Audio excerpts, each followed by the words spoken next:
Hey guys, welcome back to my mini vlog. ಈ video ನನ್ನ 2025ನ ಸಣ್ಣ ರೀಕ್ಯಾಪ್ ಆಗಿರುತ್ತೆ. 2025 ಕಂಪೇರ್ ಟು ಲಾಸ್ಟ್ ಇಯರ್ ತುಂಬ ಮೆಂಟಲಿ, ಫಿಸಿಕಲಿ ಆ್ಯಂಡ್ ಎಮೋಷ್ನಲಿ ಡೌನ್ಫಾಲ್ನ ನೋಡಿದ ವರ್ಷ. ಈ ವರ್ಷ ನಕ್ಕಿರೋದಕ್ಕಿಂತ ಹತ್ತಿರೋದೇ ಜಾಸ್ತಿ. ತುಂಬ ಲೈಫ್ ಲೆಸನ್ನ ಕಲ್ತಿದ್ದೀನಿ.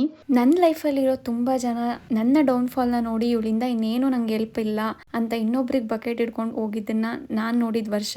And I learn so many things. ತುಂಬ ಯಾರನ್ನೂ ಹಚ್ಕೋಬಾರ್ದು ಅಂತ ಕಲ್ತಿದ್ದೀನಿ. ಯಾರಿಂದ ಏನು ಎಕ್ಸ್ಪೆಕ್ಟ್ ಮಾಡಬಾರ್ದು ಅನ್ನೋದನ್ನ ಕಲ್ತಿದ್ದೀನಿ.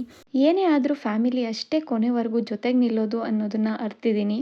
ನನ್ನ ಡೌನ್ಫಾಲಲ್ಲೂ ಬಂದು ಅದು ಹರ್ಟ್ ಆಗುತ್ತೆ ಅಂತ ಗೊತ್ತಿದ್ರು ಹರ್ಟ್ ಮಾಡಿದವ್ರಿಗೆಲ್ಲ ತುಂಬ ಥ್ಯಾಂಕ್ಸ್. ಬಿಕಾಸ್ ನನ್ನ ಲೈಫಲ್ಲಿ ಅವ್ರ ಸ್ಥಾನ ಏನು ಅಂತ ತಿಳಿಸ್ಕೊಟ್ಟಿದ್ದಾರೆ.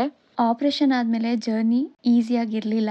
ಎಷ್ಟೋ ನೈಟ್ಸ್ ಪೇನ್ಗೆ ನಿದ್ದೆ ಬರದೆ ಹತ್ತಿದ್ದೀನಿ.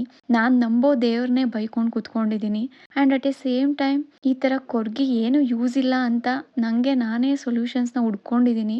Finally this journey made me stronger. ಈ ಜರ್ನಿಯಲ್ಲಿ ನನ್ನ ಜೊತೆ ಇದ್ದಿದ್ದ ಫ್ಯಾಮಿಲಿ, ಫ್ರೆಂಡ್ಸ್ಗೆ ತುಂಬ ಥ್ಯಾಂಕ್ಸ್ ಹೇಳಕ್ಕೆ ಇಷ್ಟಪಡ್ತೀನಿ.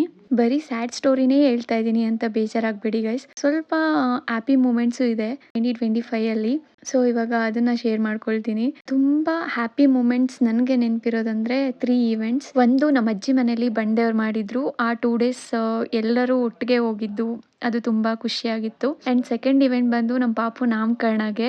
ಅದು ನನ್ನ ತುಂಬ ದಿನದ ಕನಸು, ಎಲ್ಲರೂ ಒಟ್ಟಿಗೆ ಸೇರಿಕೊಂಡು ಏನಾದ್ರು ಒಂದು ಇವೆಂಟ್ ಮಾಡಬೇಕಂತ. ಆ್ಯಂಡ್ ಥರ್ಡ್ ಒನ್ ಬಂದು ನಮ್ಮ ಪಾಪು ಬರ್ಡೇ. ಅವತ್ತು ಸಿಚುವೇಶನ್ ಹಂಗೆ ಇರಲಿಲ್ಲ ಅಂದರೂ ಮನಸ್ಸಿಂದ ಖುಷಿಯಾಗಿದ್ದೆ ಅಷ್ಟೇ guys. Thank you for watching.